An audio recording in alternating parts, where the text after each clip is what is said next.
He looks really dressed up, huh? And he sent me the picture. He looks very sharp. Very sharp. You could wear that to his wedding, Sidney. You could wear that to his wedding. Beautiful. She can find her This is kind of place to find a girl. You go to Randy. Actually, Randy, yeah. Yeah, Randy, I don't know if Randy's going to watch us tonight. She's probably very busy, huh? She's probably too busy for, Yeah, it's okay. I won't take it personally. I think she's very busy. She's on the high. It's good. I'm happy she's on the high. Okay, good evening. Let's see who's watching us.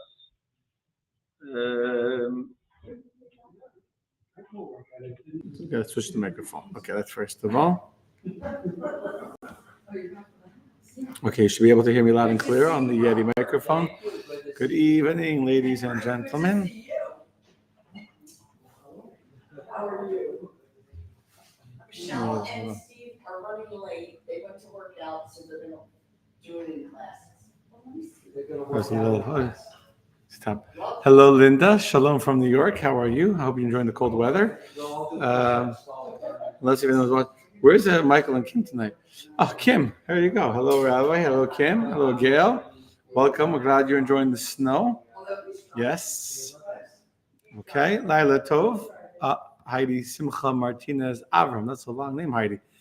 Heidi, welcome. Glad you're joining us. Baruch atah Adonai Eloheinu melech haolam shehakol nihiyeh b'dvaro. Okay, let us begin. Gail says hi to everyone. She had 5 inches of snow yesterday. We're not jealous. She's in Pennsylvania. 5 inches of snow. Okay, enjoy. I'm sure you're not leaving your house, Gail. I'm going to take a guess. And Eugenia is watching from Canada. I'm afraid the number snow they had in Canada. Okay, anyway, ready? Good evening. All the brave people that brave the snow. We just have rain outside. It is snow. We're outside. It's not snow. It feels like snow. That's not cold. It's liquid snow. It's not liquid snow. It's just liquid. It's just liquid. Just liquid. Last night I walked outside my house for a walk. My wife was humid. It was like disgusting and humid. Like everyone else is worried about the cold, and here we're in humid Florida. You want to close that door, please? Michael's not feeling well. Okay, Michael or for Shlema. Anyway, let us begin. Heidi had a long day. Okay, well, we're going to enjoy. And Prima is watching from Australia, where it's 28 degrees. Okay. Oi, 28 is not. Washington is colder. Washington's like 12 or something. 28 degrees Celsius. Okay, the wise ladies here say that it's Celsius. Okay, fine. Yeah. So freezing is only 0. So, well, it's very easy. It actually makes sense. 0 is freezing. Is 100 boiling? I think so, right? No, you're having Fahrenheit. What's boiling in Celsius? 36 is boiling? No. Okay, we're wasting time. And let's go. The bergs are too cold. Oh my gosh, Steve says he's too cold to come to shul. No, Steve is too cold. Yeah, the bergs are too cold and too wet to come to shul. Okay, Gail, you're there with 5 inches of snow, and Steve is right down the block, but it's too cold for him. Steve, we send you our love and our, Okay, 19 degrees Fahrenheit in Pennsylvania. Okay, and Heidi's from Florida. Okay, let's begin. Tonight's class, as every single week, is dedicated in the memory of Yitzchak ben Yosef. But tonight is extremely special because tonight is actually the yard site of Yitzchak ben Yosef. So all those years ago when his son gave money from his inheritance to dedicate this class in his schus, continuing years later that the memory and the merit of the soul of Yitzchak is elevated every single Monday night when we get together to learn Torah. There's a special elevation tonight, which is the yard site. Had the honor of going to this great in Eretz Yisrael. Went to. It was not easy to find it. Has and I don't know how many thousands and thousands and thousands of graves are there. I have no idea. It's a lot. It's like all over the place. It's not like Florida, nice neat rows. Everything is organized. It's like everything is everywhere.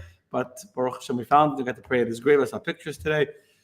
So the learning should be in his memory. Of course, anyone wants to dedicate a class any week, you're welcome to make a donation, and we can dedicate that week's learning in addition to the schus of Yitzchak Ben Yosef for elevations and for blessings, God willing. Today is also the yahrzeit of the Rambam. The Rambam. So Yitzchak Tzvi gets to share the special day, and it is a special day, which is the day of the Hilul, the day of the passing and the elevation of the soul of one of the greatest rabbis of the entire Jewish history. Undoubtedly, unequivocally, one of the greatest rabbis in Jewish history was the Rambam. Rabbi Moshe ben Maimon, who lived in several places. I'll tell you his life story in a few minutes. And tonight by dinner, as I was talking to my kids, my daughter wanted to know why, like, the Rambam is so much more of a discussion and so much more we celebrate his yahrzeit. Actually, Meir wanted to know, like, why do we celebrate Rabbi Meir's yahrzeit or Hillel's yahrzeit? Like, there's so many other rabbis and influential thinkers and leaders in the Jewish community, in the Talmud, etc., that either we don't know the yahrzeit, even if we know the yahrzeit, I'm saying we know the yahrzeit, but it's not celebrated, it's not commemorated. The Rambam's yahrzeit, we're talking about, he passed away in the year 1204. Okay, 1204, now it's 2025, sorry. So we're talking about a long time ago, 1,200 years ago. And yet still the yahrzeit of the Rambam is commemorated and discussed and analyzed. So tonight's class, instead of being from the Bible, especially because there's no characters in this week's Torah reading that I haven't discussed at great length, and I was tempted to do a redo on Paro because he's just such a fascinating character, but maybe next year. So tonight being the yahrzeit of the Rambam and the shared yahrzeit of Yitzchak Ben Yosef, to go through the life story of the Rambam. I'll share with you some of his greatest achievements, not only literary achievements, which I'll share with you, also why he was such a great leader. Some of the challenges, some of the controversies, so to say, of the Rambam. And I'll end with what I'm taking for myself as a personal life lesson from the Rambam after reading and listening to hours worth of classes today on the Rambam, a life lesson that I'm taking that I'm going to share with you. But first, to answer the question that I started a few minutes ago, so what was so unique of the Rambam over Rabbi Akiva, Rabbi Meir, or the Rif, or the Ritva, the Rashba? The Rambam was not only a scholar and a great rabbi, he was one of those leaders that would literally change I don't want to say the trajectory, but he would change the way Judaism would continue. He left a permanent mark on Judaism that hundreds of years, 1,200 years after his passing, his legacy continues to be not just a scholarly work that was written that has an impact. If you want to be a scholar, you study many different scholarly works, including the works of the Rambam, but he still, till today, has left an imprint and a mark on the way Jewish people identify almost and who we are, which we'll talk about as well tonight. So that's why he is from one of the, as I said before, one of the greatest rabbis of the Jewish people, someone that truly changed Judaism in good ways. Not Judaism, I take that back. Who truly changed, I'm not going to say this properly, who truly changed the culture. He had an impact across the entire Jewish world, by the way, not just in his community. A lot like the Rebbe, but maybe we'll say that later. Okay, and I see that someone's watching from Morocco, and the Rambam actually lived in Morocco for several years. So let's start at the beginning. The Rambam, his name was Moshe. Okay, Moshe ben Maimon, hence Maimonides. Moshe ben, and the word, by the way, just so you know, the word Rambam, if you have a Rambam, right? You know what Rambam means? Rambam is 4 Hebrew letters: Resh, Mem, Beis, and Mem, which stands for 4 words: Rabbeinu Moshe ben Maimon. So it's just an acronym of his name. So now you know when you hear the word Rambam, now you know, and I'll say the word Rambam many, many times. That's an acronym for his name. Rabbeinu Moshe ben Maimon. Resh, Mem, Beis, Mem. Okay? So in case you don't know, his name is Moshe. His father was Maimon, Rabbeinu Maimon. And so Rabbeinu Moshe was born in Cordova, Spain, on the Erev Pesach, on the 14th day of the month of Nisan, several hours before Passover. It's a great time to have a baby. right before Pesach. And then my mother did it. My brother Shai, his birthday is also on the 14th of Nisan. They share birthdays in the year 1135 CE. At least according to most opinions. There are some historians say it was 1138, depending, whatever, but 1135, which means he would live for just under 70 years. And I'm not going to get to the significance of the number 70 right now in the Rambam. We'll leave it for another time. Now, the Rambam will write that his father, Maimon, is actually a direct descendant of David HaMelech, of King David, which is obviously very important, that tradition of being a judge, etc. His mother passed away when he was a young child. So he literally grew up raised by his father, who was the judge and one of the leading rabbinic figures of the community. And that's, you grew up in his father's lap, so to say, yeah.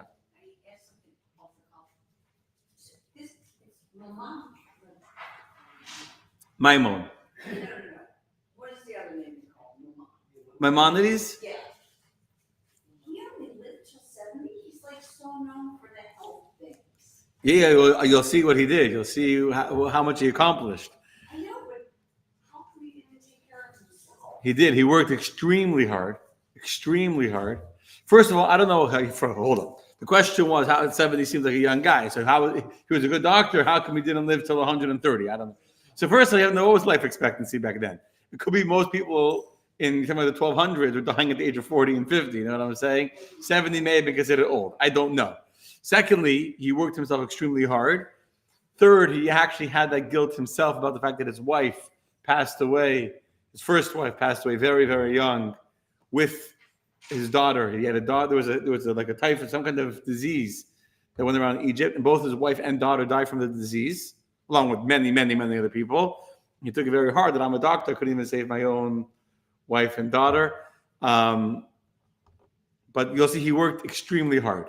Because they're finding that what he said 1,200 years ago is so... Of course, because all from the Torah. Right. Yeah. And you have to realize something very important, that in Judaism we don't determine years by how many passport years you biologically lived.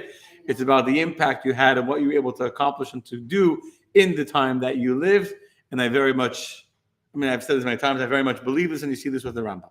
Okay, at the age of 13, bar mitzvah age, a young boy of 13, his family was forced to flee Cordova when the Almohads took over. They were the fanatic Islamics. Never heard of that before, right? Fanatic Islam. That's very, very racist and homophobic to say, but that's what happened back then. God forbid it will happen ever again. But so they came in, basically the Almohads came into Spain, and they forced everyone to either convert to Islam or be killed. There was no. If you weren't a Muslim, you were an infidel. You deserved to be killed, and it was a very, very tough time for the Jewish people. There was, the synagogues were destroyed, the communities were being ransacked, and Jews were being forced to either convert or to flee. And the Rambam's father, who was then the leader of the community, was given this ultimatum for the Jews to either convert or to leave. And some Jews stayed behind, pretending to convert. This is pre the Marranos, pre-Spain in 1492 would have the famous Inquisition, which is when the Christians would take that from the Muslims. They would do the same thing, either become a Christian or die. Jews are the only ones that don't believe that everyone has to be like us to live. But the Christians would do the same thing, and many Jews would pretend to become Christians in the Marranos. But this is before that, and it's just as dark of a time for the Jewish people, just not as well known in history today, when the Muslims were doing the same thing. And some Jews did remain behind in Spain, pretending to convert and accept Muhammad. But the majority of Jews, led by the Rambam's father, went out into exile, went out into suffering.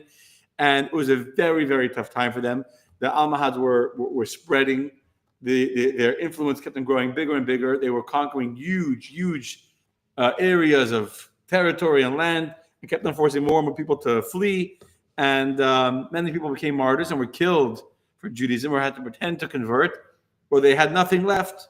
And so they wandered from city to city in southern Spain without being anywhere too long. They eventually went to North Africa and came to Morocco. If you're paying attention, they ended up in Morocco. He was in Fez for 5 years. He eventually moved to Israel after 5 years in Morocco. He was in Israel for a very short time. Today I discovered that actually when he was in Israel, there were crusaders that once tried to kidnap him, for ransom probably, and that was part of the decision to leave Israel. He couldn't financially make it. The Jewish community in Israel at the time was extremely poor, extremely small, talking about the late 1100s, very, very poor. There was nothing there, and there was no support, there was no community really, and after having no choice, he left Israel and went to Egypt. He actually spent 3 days in Israel. He was by the Kotel for 3 days. He went to Hebron. He was in Tiberia. But eventually he went to Egypt after a very short time in Israel. He never settled. He never really made it there. And there he went. And he actually, they say that the Rambam would sign his letters in Egypt. Moshe, the one that commits 3 sins a day by living in the land that God told us not to go back to. Which is very interesting. He would sign, according to some opinion, I remember hearing this. Should have looked it up. That he signed letters with his name, the one who commits 3 sins every day by living in the land that God said not to leave Israel, to go back to Egypt, and that's where he ended up going. There was a huge Jewish community in Alexandria, Egypt, and then he was first in Alexandria, and then he moved to Fustat, Egypt. That was the name of the city where he lived the majority of his life, called Fustat, which is near Cairo. That was the seat of the caliphate, and that's where there was a huge Jewish community there as well, established, strong Jewish community, and they were allowed to develop their own, religious lifestyle and communal culture and all that. They were allowed to live in peace and in serenity, and that is where he ended up. I will tell you some of the things I discovered as I was studying today, that actually when he left Israel and went to Egypt, something called the Karaites. You heard of the Karaites? Yes? Karaites were a sect of Jews that did not believe in rabbinic interpretation. They were literal Bible studiers, which meant that they literally did whatever the Torah says literally. So, for example, the Torah says, you shall see the tzitzis that you wear, like we wear tzitzis. It says you should see the tzitzis. So they didn't wear the tzitzis. They hung them on the wall where you could see them. And on Shabbat, the Torah says not to use a fire in your homes on Shabbat. Lo savaru eish, not to have a fire in your dwellings. So they didn't have fire. They would sit Friday night in the dark with no light. We light Shabbat candles and we bring light into our home. We're supposed to have light Friday night. They did the opposite. The Bible didn't say anything about Shabbos candles, but they didn't have fire. They didn't have electricity or hot food. They would sit in the dark with no fire, eating cold food on Shabbat. So you think that we got it bad? You could have been a carrier. I'm saying they had a very, very. They were very, very strict. And actually, one of the reasons the Rambam moved to Egypt and specifically to Fustat, which was like the seat of this Karaite movement, was to battle them and to prevent them from becoming a legitimate, stream of Judaism that would gain power and become for the future generations. And the Rambam put an effort to make sure the people of Fustat understood the foolishness of such a way of living life, and he was able to diminish their influence and authority and make the Jews living to become traditional Jews, and that they followed rabbinic interpretation and the laws of the rabbis. Okay, now, just so you know, when he came to Fustat, there was a terrible plague at one point. There was it was not a very well-maintained city as far as hygiene. Back then, no one had hygiene. They didn't know about these things. Even though the Rambam tried teaching them. One of the fights of the Karaites, where he had a big influence, is that the Karaites didn't believe in doctors. You have to understand, very, very fundamentalist religious people, even till today, some very fundamentalist religious Christians don't believe in going to doctors, don't believe in taking medicine, because who are you to play God? If God made sickness only comes from God, and healing and cure will only come from God. So you have no right to intervene in the ways of God. If God made you sick, you deserve it. You're a sinner. And until you repent, you're not going to get better. Doctors don't have the right to heal you from God's sicknesses. And therefore, they didn't believe in hygiene. They didn't believe in cleaning up after themselves. Like it was, it's all from God. And the Rambam fought with the community to inculcate in the community a sense of communal hygiene. Made it easy that people shouldn't throw all their waste. Their homes didn't have plumbing back then, sewage. They were poured into the streets. It was back then that was considered normal. That was the way the world lived. And the Rambam tried very hard that the Jewish community should have strict rules of hygiene, of cleanliness, to prevent the spread of germs. And eventually he was able to make that influence on the people to realize that. But at that time, so it said, first of all, when they came to Fustat, first his father passed away. The former Dayan, the former leader, the head of the community of Cordova, Spain, passed away. And then not long after that, his wife and two of his sons all passed away in 1166. He would end up getting remarried, having another child called Avraham, so he would end up having one child who would survive him. But during this plague, he lost his family. It's a very, very hard time for him. And since we're talking about hardships, the hardest time for him was in the year 1171 when his brother David drowned on a business trip. His brother supported him financially. They were inseparable. Him and his brother David, who was younger than him, his younger brother, they were very, very close. Again, their mother had died and they were young kids. So they really had a strong bond. They stuck together. They were very close. They everywhere they traveled, they had traveled together. They had never been separated. And when they were already kids, David was more of the ambitious one, more traveling, not so interested in learning. And he made a pact with his brother that you'll study Torah for both of us, Issachar and Zevulun, and I will be the one to go make money, and I will support you. And when we come to heaven, you'll share your reward for your Torah study with me. And that was their deal always, their whole life. And his brother was a diamond merchant or a gem merchant, and he was on one trip on a ship, and the ship drowned, and his brother was lost to sea. And that loss, especially after the loss of his wife and his kids, was the hardest loss for him. The hardest loss that was like, and that's what would force him eventually to become a doctor. And what does a good Jewish boy do when he needs money? Becomes a doctor. So that was what would force him. After he went into depression, actually, I'm jumping ahead a little bit. The Rambam went into deep depression, and for a long time he didn't leave his house. He was very broken from that loss, and eventually he had no choice. He got his life together and became a doctor, where he would work very, very, very long hours. I'll just go, since I'm already going down this path, I'll just go through this part of the story first. He writes in his letters that he gets up early in the morning. He became the personal physician to the Sultan. I have his name written down on one of my many papers. He became a personal physician to the Sultan. And every single morning he had to go travel to the palace to go check on him and the ministers and all that. He was a very, very close advisor to the king. So he'd be in the palace every morning. On a regular quiet day where there's no one too sick in the palace and nothing too urgent to deal with, he would get back after a whole morning of doing rounds in the palace. He would get back around noon. He would ask, and there would already be a line of people out the door waiting for by his house. All kinds of people, all kinds of maladies. And he would excuse himself to go eat a light meal. He would then sit down, and people would be waiting to see him until after night. He was still seeing patients. Didn't have like a secretary like, you come back in 6 of today, doctor, you had an appointment in 3 months from now, right? People will line up out the door, and he didn't have an official charge, although his wife would later collect money. He didn't charge. People would come with every single kind of illness and ailment, and he would sit and listen to every single person. And he didn't just prescribe medicine. He tried to teach people how to live healthy lifestyles, how to eat healthy. If you understand today, you tell a person, like, what's the matter? I'm not feeling well. What did you eat? And what are you eating lately? Today we understand that what you eat can impact how you feel. Back then, no one understood that. The Rambam was literally trying to educate a generation to recognize how their food, how their behaviors, when they go to sleep, when they exercise, well, the Rambam writes all this, can actually impact their health. Yes, mommy. And he would work until late at night. He writes that there'd be times he would be seeing patients, he'd be lying on his back. He was so exhausted, he couldn't stand anymore. He was lying down and still seeing patients. It was already dark outside, it was night, still seeing patients. The only time that he would get to, and then in Shabbos, he was like the unofficial rabbi. He refused to become the rabbi of the town.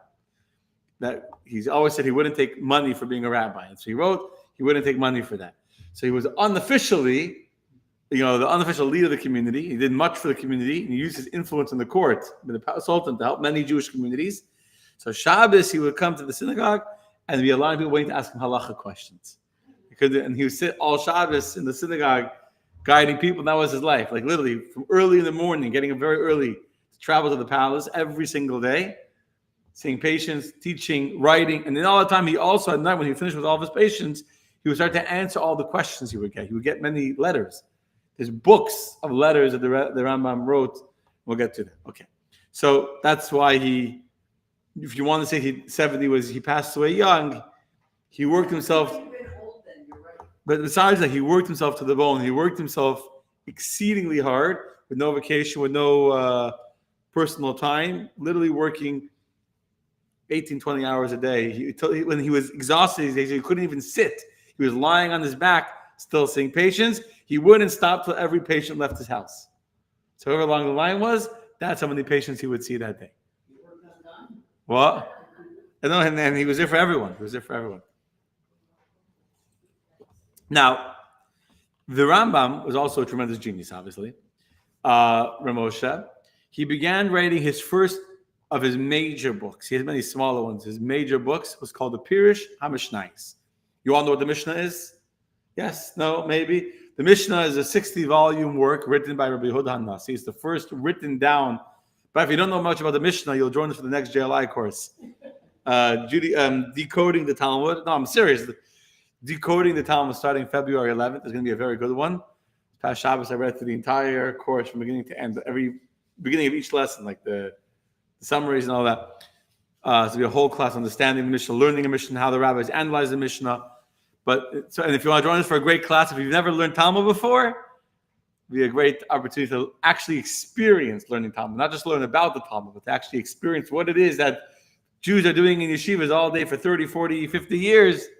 You can experience it. mychabadcenter.org/JLI. You can sign up if you're watching us online. Okay, that won't be on Facebook. You'll have to sign up. mychabadcenter.org/JLI. Anyway, that was a side word from our sponsor. Back to the feature presentation. So the Mishnah is a 60-volume work of all of Jewish law. It's divided into 6 sections. I'm not going to get too into the details, but it's, all of Jewish law begins in Mishnah. Okay, 60 volumes. He wrote a pirush, an explanation on this Mishnayos, on these 60 volumes, with an introduction to each book and to each section. Sometimes the introductions were longer than the books. The introductions are like books of their own to give clarity on what the concept, what the topic is. Very, very beautiful introductions. This Pirush Mishnayos was what made him famous. It's still studied till today. The Mishnah is very short, very concise to be able to explain it. Just to give you an idea, so he wrote an introduction to Pirkei Avos. One of the 60 volumes of the Mishnah, 59 of the volumes are technical. They're halacha, they're law. One volume is called Ethics of Our Fathers. So it's Mishnah, but it's more of the morals and the teachings, the ethical teachings of the rabbis. Pirkei Avos, which we learn, So he wrote an introduction to that called the 8th chapter. Okay, Pirkei Avos is 6 chapters long. His introduction to Pirkei Avos is 8 chapters long. Okay, it's like longer than the actual.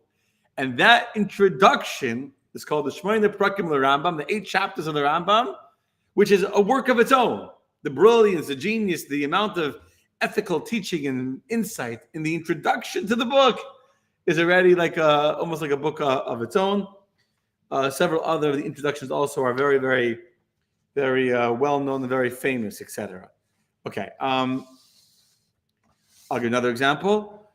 In the introduction to the 10th chapter of the Mishnayos on Sanhedrin. So one of the 60 volumes is Sanhedrin. Sanhedrin talks about the courts, the Sanhedrin. The Sanhedrin were the men of the Great Assembly, the rabbis, the judges of the Jewish people. So in his introduction to this 10th chapter on the Tractate of Sanhedrin, which talks about Jewish beliefs and Tchiyat HaMesim and the resurrection of the dead and all that, in that chapter of the Talmud, he formulates there the 13 principles of faith. Today, all of Judaism, any stream of Judaism, has and accepted 13, we call that in Hebrew the Ikrei, the Yud Gimel Ikrei Emunah, the 13 principles of Jewish faith. These 13 principles come from the introduction of the Rambam to the 10th chapter of the Mishnah, the Tractate of Sanhedrin. Understand? So we're talking about a monumental work that received tremendous recognition. It took him seven years to write this Pirush Mishnayos, and he started when he was 20 years old, 22 years old, while they were still running around trying to escape from the Muslims, from the Almohads, and they were running. That's when he started to write this Pirush Mishnayos. It took him 7 years of study to be able to write it. Okay.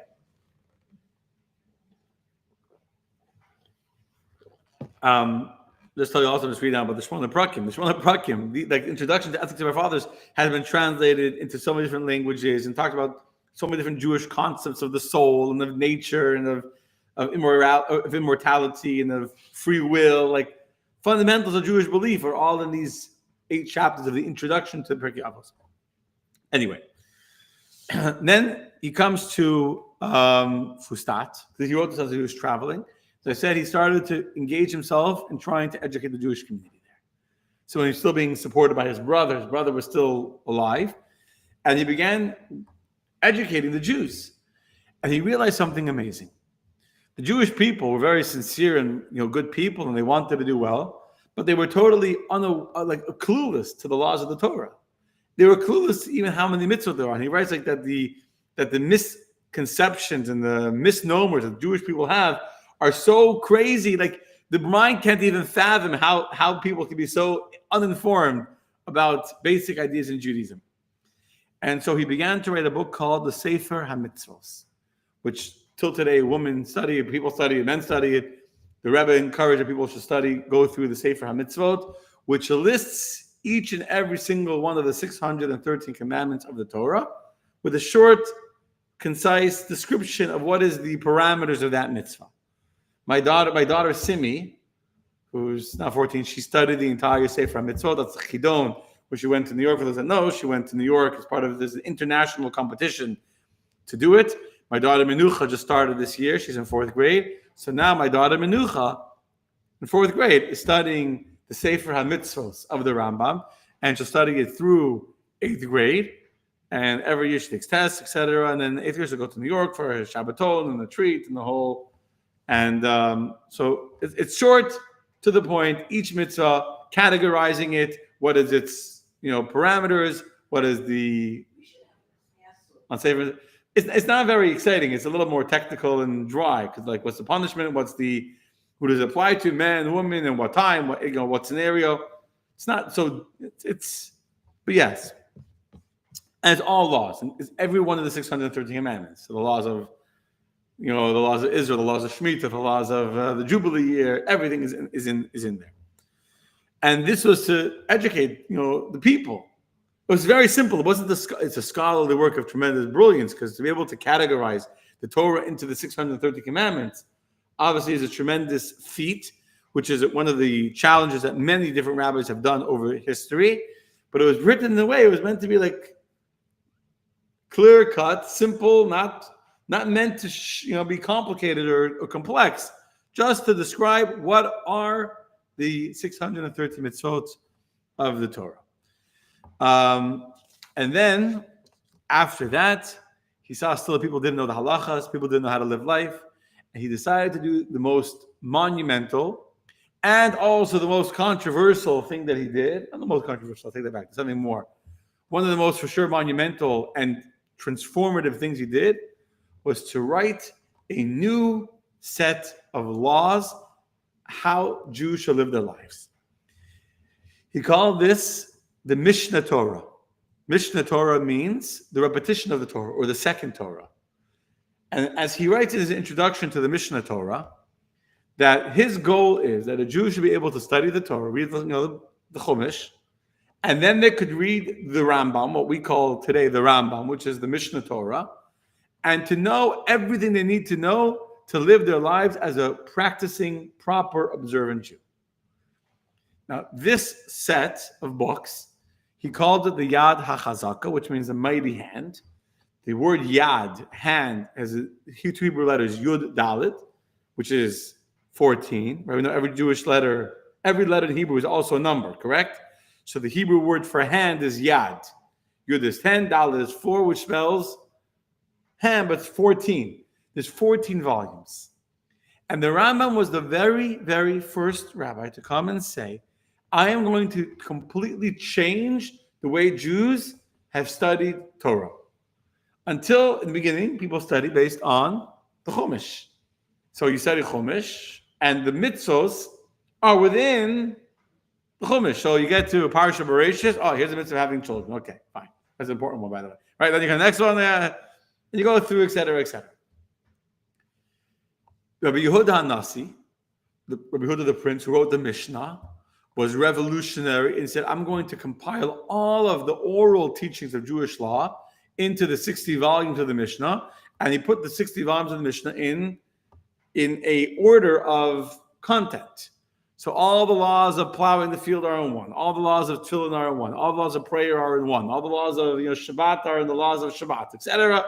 So it's more organized, based on topic, and you can follow that. And it made a lot of sense the way Rabbi Yehuda HaNasi did it at the time. But then what happened is, you have the Talmud on the Mishnah, and you have all the rabbinic interpretations on the Mishnah and on the Talmud. And even the Talmud is not simply a book of halacha and how to live your life. If you've ever studied Talmud, right, Rick, you studied Talmud, right? So you'll know that Talmud goes all over the place. And again, if you haven't studied Talmud, you could join us February 11th for decoding the Talmud. So the Talmud goes all over. The Talmud is not only halachas. The Talmud also tells you the journey, how to get to the halacha. So the Talmud will give you the multiple opinions that are discussed back and forth. This rabbi says this, and that rabbi says that, and then, well, he brings a proof from here, but he answers with a proof from there. And then he answered that proof with a third proof. And then he says, but you can't say that proof because really that verse is talking about something else. Oh, you're right. I can't use that proof. So instead I'll use a different proof. And then, okay, that's the halach. And I'm saying, I could go much more, but you get the idea. And you got to follow the whole back and forth. I saw someone describe it as a tennis match. Like the tennis match to see where the ball ends up and know what's the halacha. Sometimes it's not clear. Sometimes it's not to figure out the context in my particular situation, where in the Talmud I'll find it. Because the Talmud also doesn't stay in order. The Mishnah was in order. The Talmud goes from here to here because the Talmud is always quoting, cross-referencing from other places. So we could be having a conversation about the laws of, Shabbat. And I wanted to prove my point. I'll bring you a proof from the laws of, tithing fruit on Shabbos. So now we get the whole conversation about the laws of tithing. It's connected to our conversation about Shabbat because it's about taking fruit that's muktzah on Shabbos because you're not allowed to use it. But now if you want to know the law about tithing, you got to go look in the tractate on Shabbos because that's where I had the whole conversation. Unless you knew where to look, you couldn't find it. It was like pre-Google days where you couldn't, where does the Talmud talk about the laws of tithing? Because you had to know where to look. It wasn't that easy. And then there were other parts of the Talmud that are Agadata, that are not even halacha, that are stories.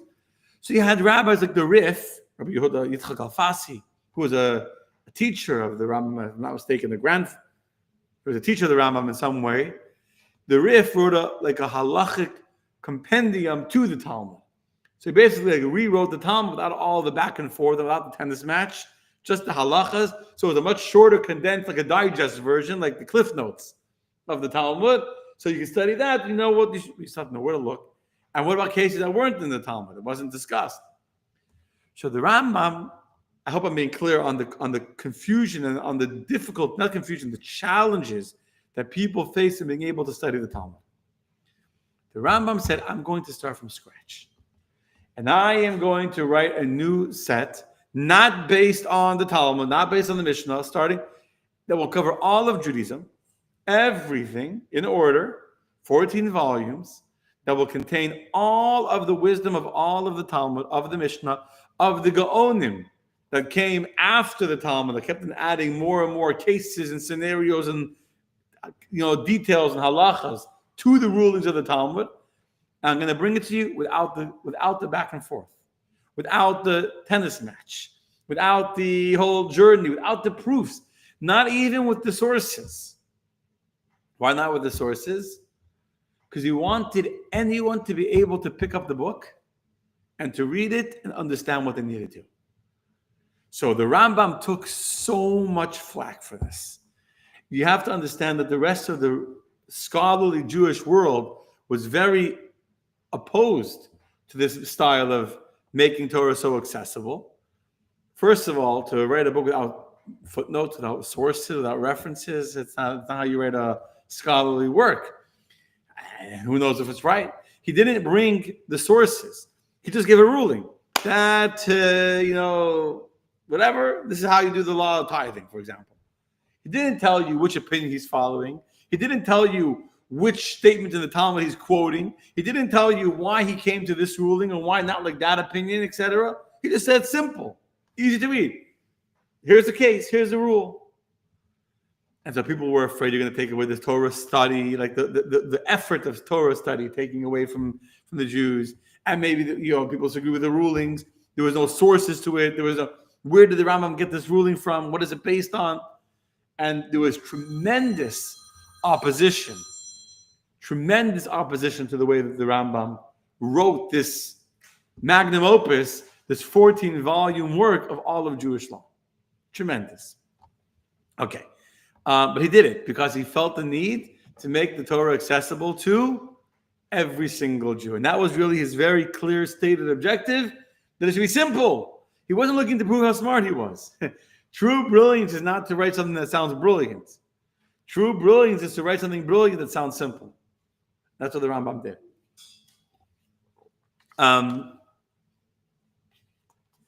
And by the way, the Rambam, the Yad HaChazaka, this 14-volume work of all of Jewish law, which is the last major work that he wrote, was the only work he wrote in Hebrew.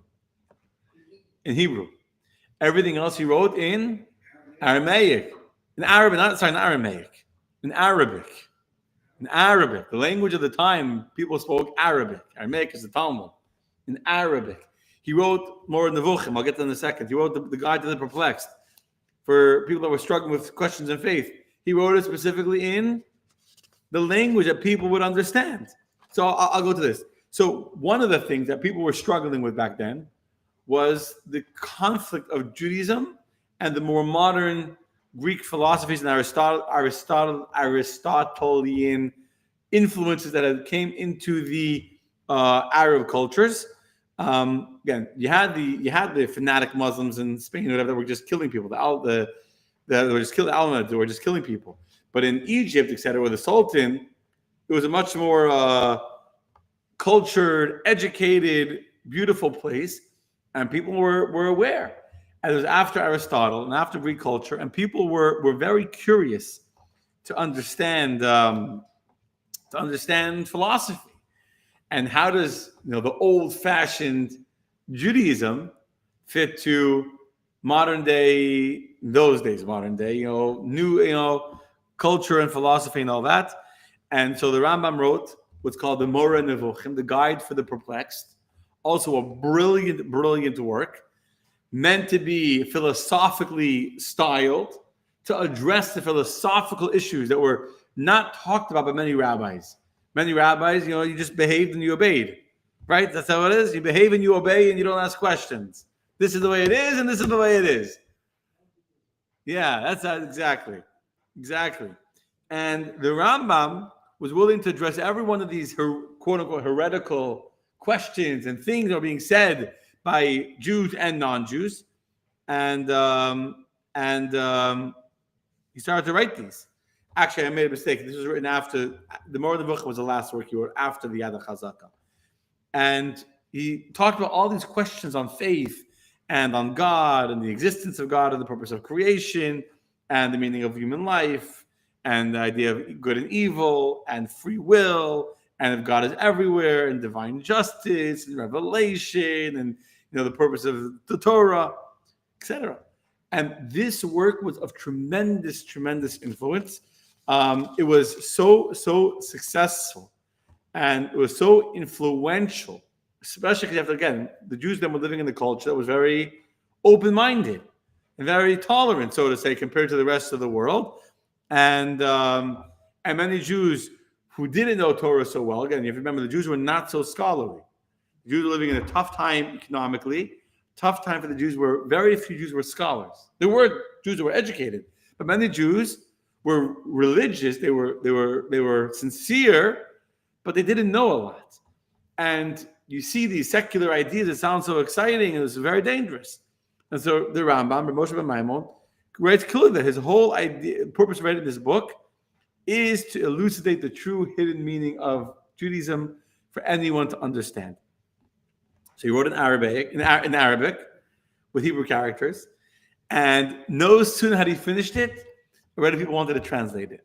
Within 10 years of finishing it, there was already 2 Hebrew translations while he was still alive.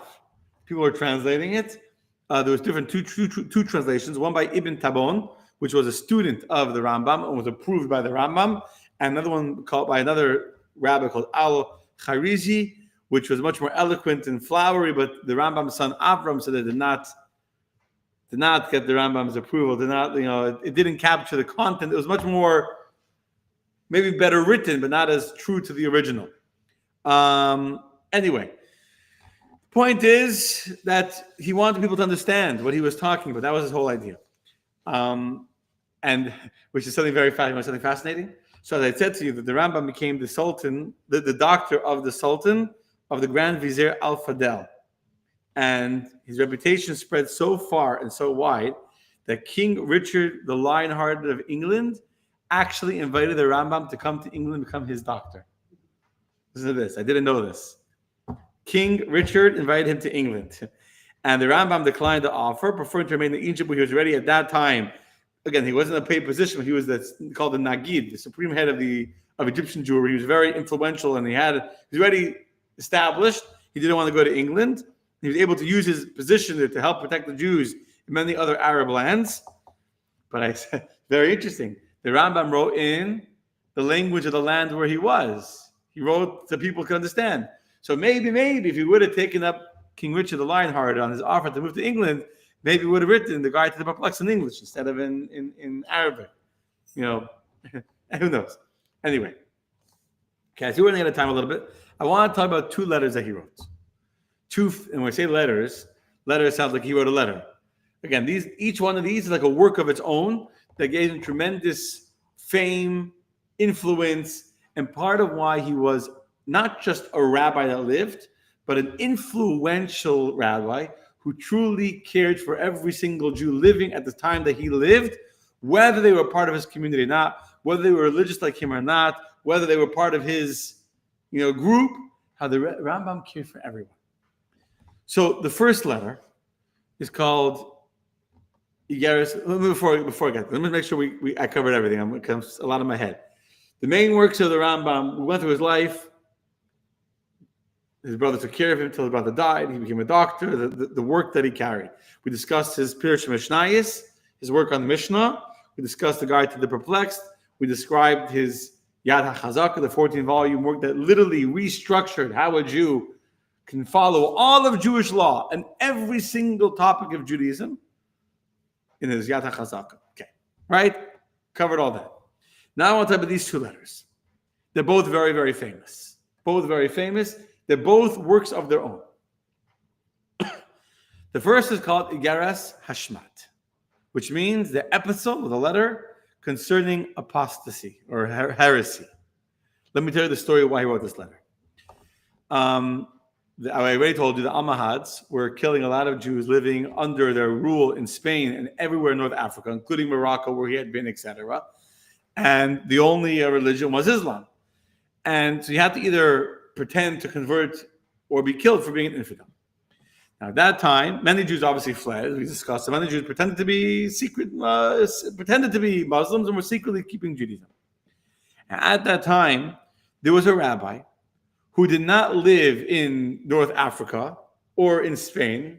I don't know the name of this rabbi, who came out very, very publicly, and he said that these Jews that have pretended to convert to Islam are no longer Jews.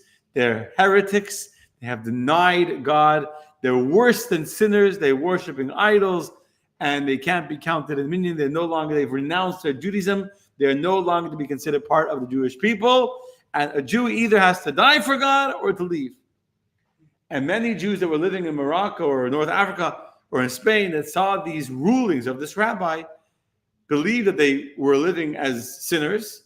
And because they came to the Almohad and said, we lied, we're actually still Jews, and they were being tortured and killed.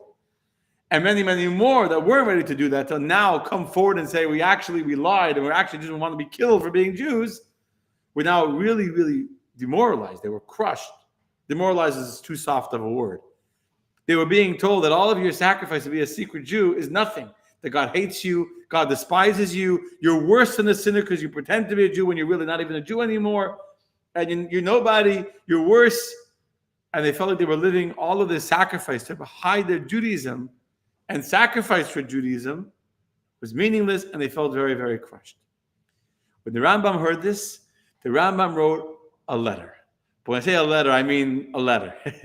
And he, very sharp, bashes this rabbi that doesn't understand the times and the struggles of the people in that situation. And in there, the Rambam goes, it's not a letter, it's like a book, it's long.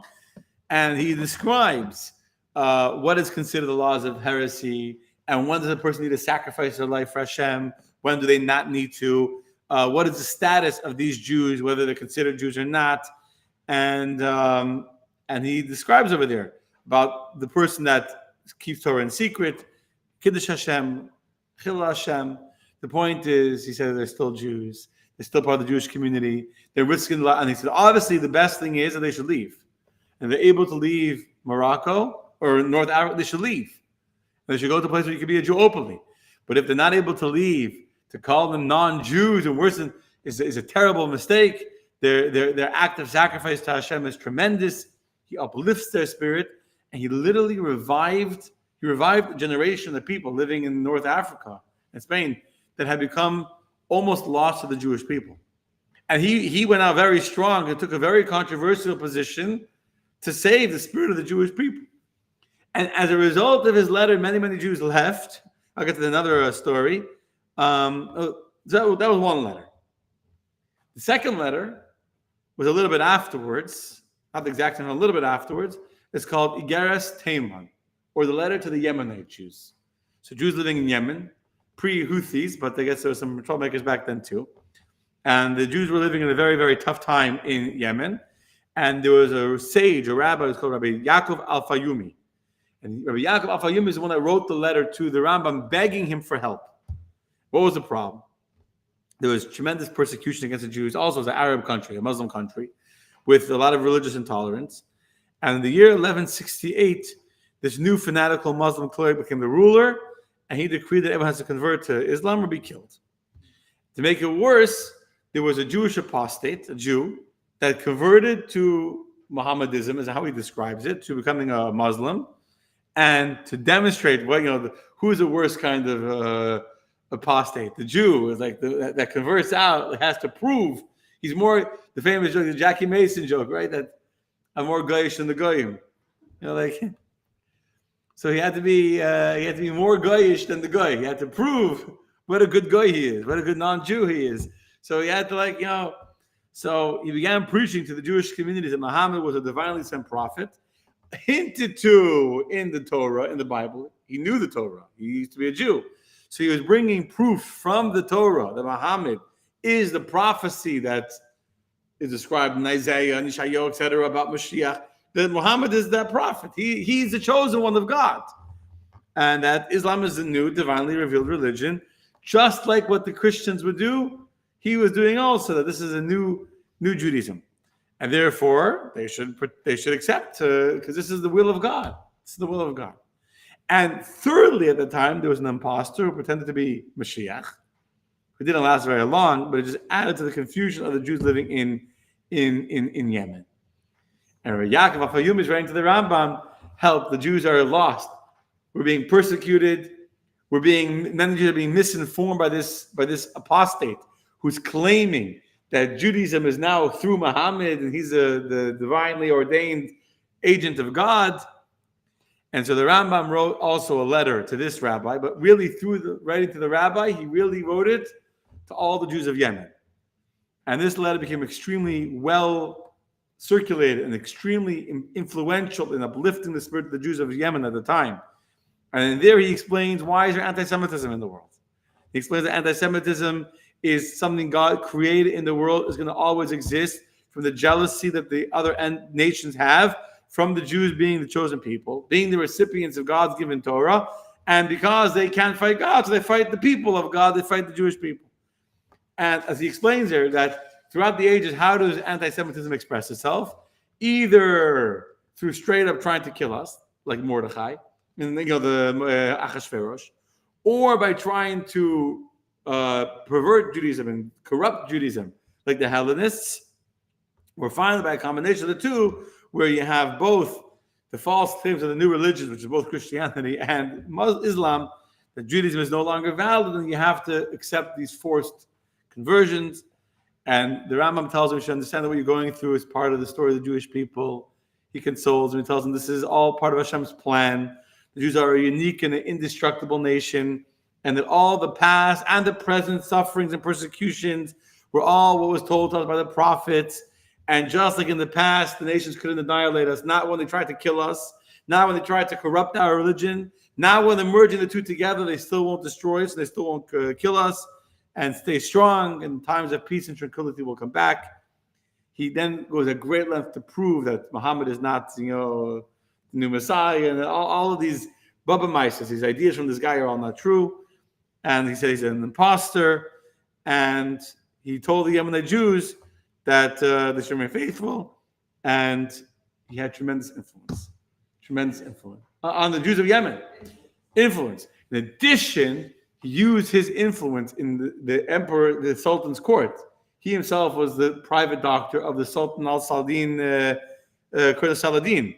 So he intervened on behalf of the Yemenite Jews. He was in Egypt, but that they would help, and some of the decrees against the Jews of Yemen were annulled because of the Rambam's political, position. As a result of that, the Jews of Yemen changed their Kaddish prayer. Every morning we say in the davening, we say the prayer of Kaddish, Kadash. May the name of God be established. May He establish His kingdom. So we say, in your days and the days of all of the house of Israel, they changed it to say B'chayechon uv'meichon v'chaye the Rabbeinu Moshe ben Maimon. They added his words to the prayer of Kaddish that they would say in the synagogue as thanks for him being the one to save their community. Understand? No one else had that kind of. So when I say that he was a leader that fought for his people, he literally was a Moses. He was literally a Moses that cared deeply to fight for every single Jew, including the disenfranchised Jews, including the Jews that seemed to have been lost, that had pretended to convert, that had pretended that on the outside didn't seem to be very good religious Jews. And the Rambam cared for them the same way he cared for the rabbis and the scholars who wrote to him, same way he cared for every Jew and non-Jew who came to him for medical advice. The Rambam loved and cared and fought for every single person. Truly, like the Rebbe, a one-of-a-kind leader that was way beyond just being a scholar and a rabbi, way beyond just being one of the most prolific authors in Jewish history, which he is, one of the most prolific authors. But much more than that was his influence and his care and his dedication to every single person. Tremendous, all kinds of people. The Jews of Africa, he told them to flee. The Muslim wanted to kill the Rambam. They found that because of him, the Jews were leaving, and that he didn't care. He was fearless. When he saw the truth had to be spoken, he spoke it against other rabbis, against anyone. He was literally fearless in the way he was willing to stand up to fight for the Jewish people. When I say the Jewish people, I mean every kind of Jewish person.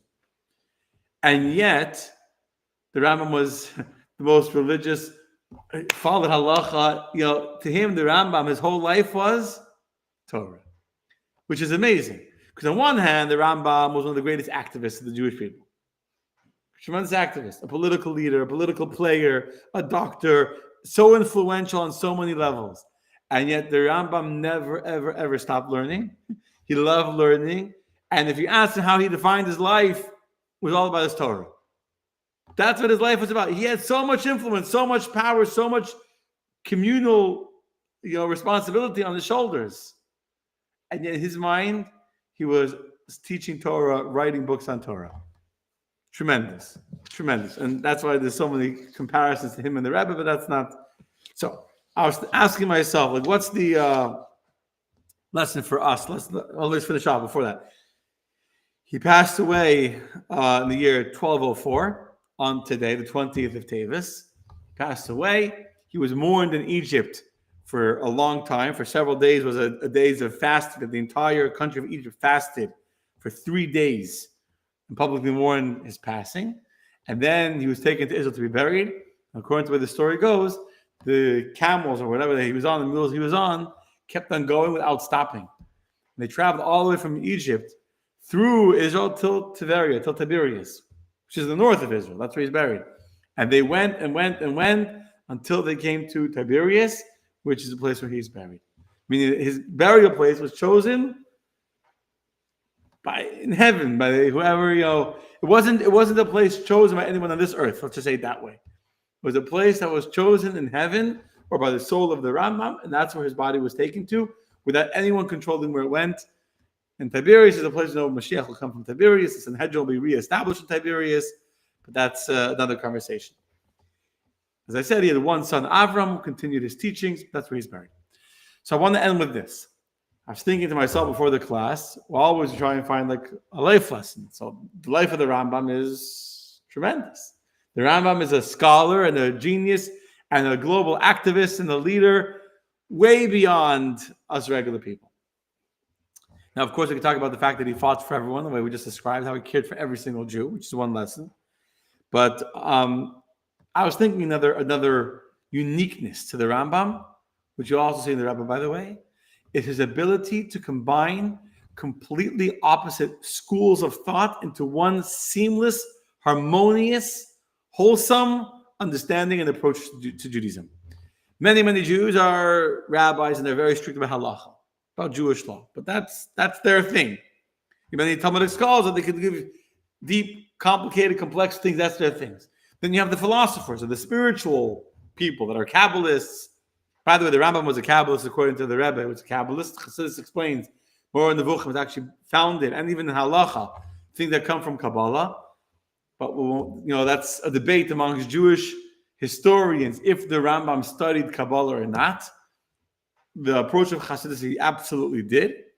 He definitely, there's certain things where you can see that in some of his writings, but he never wrote it because he wrote to, so to say, an educated, sophisticated, philosophical crowd. So he never showed it publicly, but the influence is there.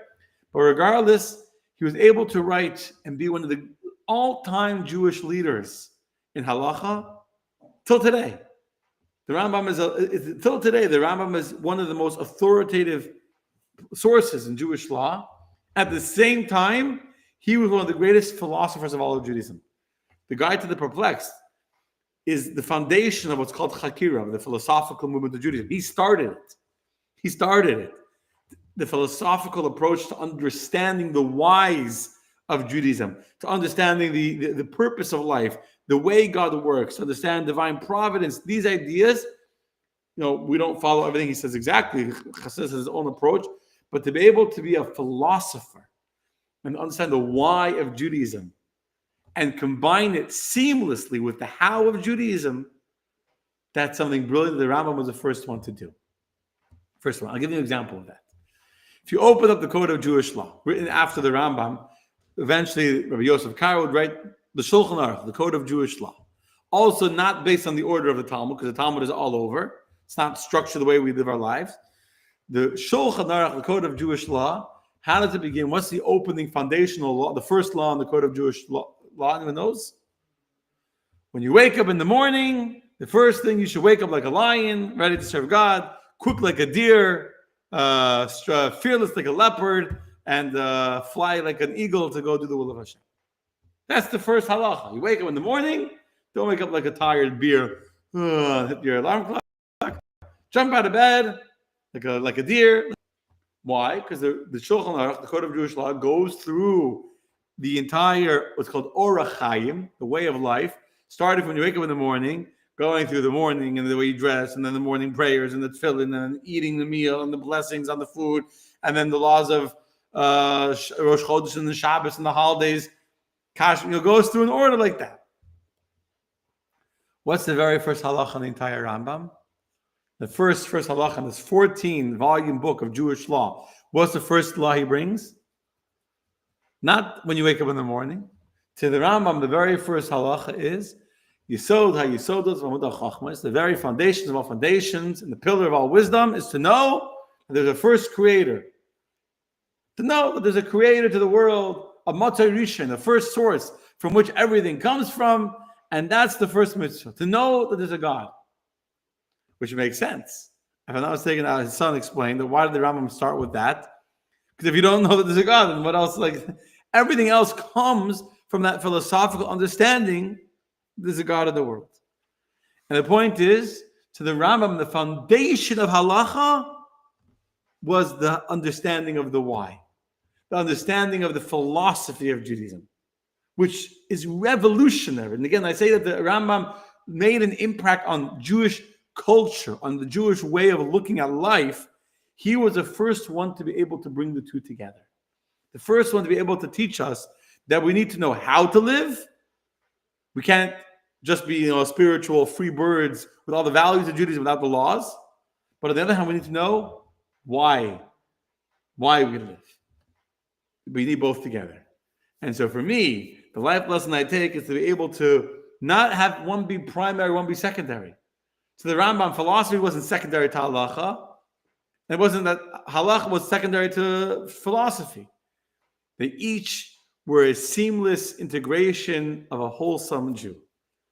For me, that's the life lesson to take, to be able to equally prioritize the spirituality of Judaism and equally prioritize the details and the technical laws of how a Jew needs to live practically. That, my friends, is the story of the Rambam and a life lesson for us. Moshe ben Maimon passed away to this date in the year 1204. As willing, next week we'll see you the same time, same place. February 11th is Decoding the Talmud. If you want to join us for a journey into the Talmud, mychabadcenter.org/JLI. Maybe I'll put it as a comment. And February 8th is the Dudu Fisher concert, which is going to be a lot of fun. I cannot wait for that. It's going to be amazing. So definitely join us. Okay, I'm going to post the link for signing up for the Decoding the Talmud class. Okay, we got it? Any questions? What was your short answer for me that didn't talk about? All this, no. And I told him, I said that before. I tried to explain to him that, like the Rebbe was, here's what I tried telling him. I actually struggled a little bit with it.